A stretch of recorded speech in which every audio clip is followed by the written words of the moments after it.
Hi there everybody. So in today's video, I'm going to be addressing the issue of the computer not turning on or not booting in your arcade system, in your 4600 arcade system.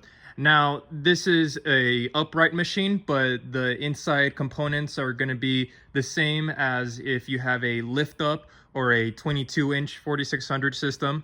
So this is going to relate to everybody who has a 4600 computer system. Okay, now let me just go ahead and turn this on and give you guys an example of what this is going to look like. So I'm going to go ahead and turn on the machine right here. And usually what you'll see is just the monitor will turn on with a no signal right there. And then you're going to see a going to power saving mode right after this one. There you are. And then it's just going to turn off and not do anything. And it just sits like that. We know it's turning on. You know, we have the light up there on.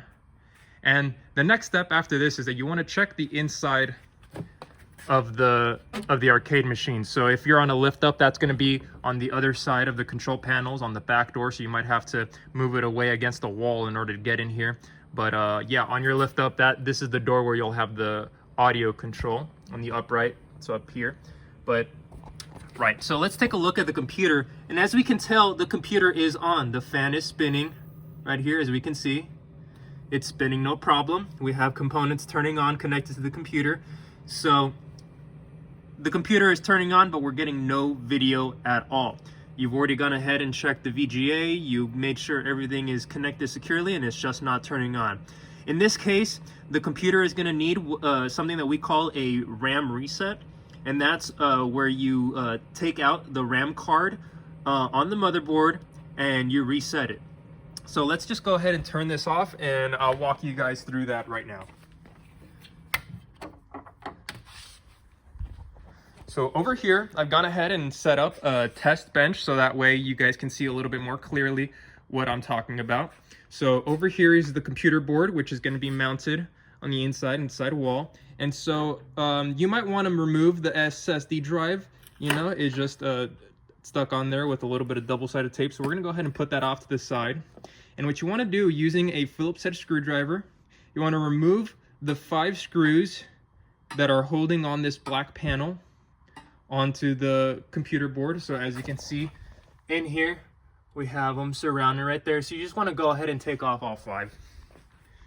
And then after that, we're able to lift up and remove this cover.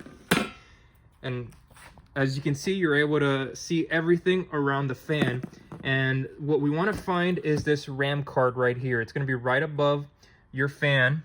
And in order to remove this, we're going to need to undo at the very least one of these clips on each side. And as you can see, there's a little bit of a melted hot glue around it. This is so that the RAM does not fall out in transit and it stays inside, you know, with the arcade machine shaking around inside of the truck.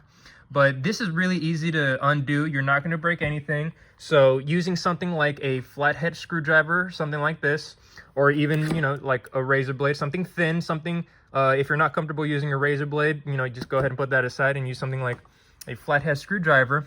But it's very easy. If you just come over here, you're able to pry off some of the glue. Just like that, it's going to come off. And then if we press down on this clip, it's going to come undone. As you can see, the clip has already been undone. And so once you get at least one of the clips undone, it's going to lift up. Just got to move this little cable off to the side. And already from the other side, it's just going to come off. All right, so after this step, once you have the RAM out, you can go ahead and clean it. If you use a white eraser, one of those block erasers, you want to run that through the contact pins on each side. There could have been some dust or some, you know, sometimes you have oil on your hands that get left over on the RAM card, and then these little shiny pins might have some of that left over on there. So you just want to make sure it's clean. You can also use a microfiber cloth also to just wipe the rest of it off. And as well as the glue, you can just kind of start picking it off, you know, start taking it off so that way it doesn't get in the way of putting it back in. So that just comes off right there. Same on the other side.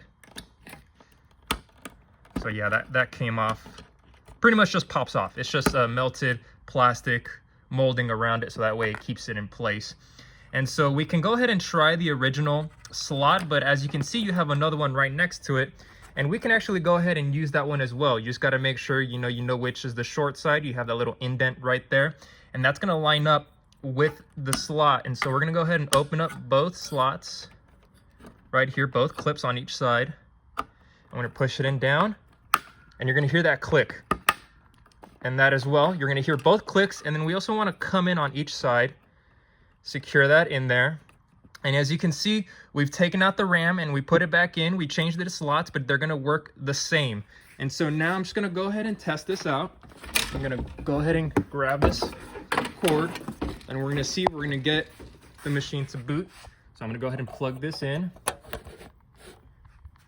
And so as we can see, we have the fan spinning there. And after a couple of seconds, we should see some activity on the screen.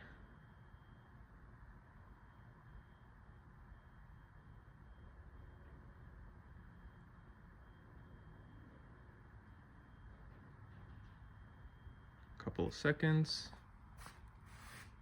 There we are.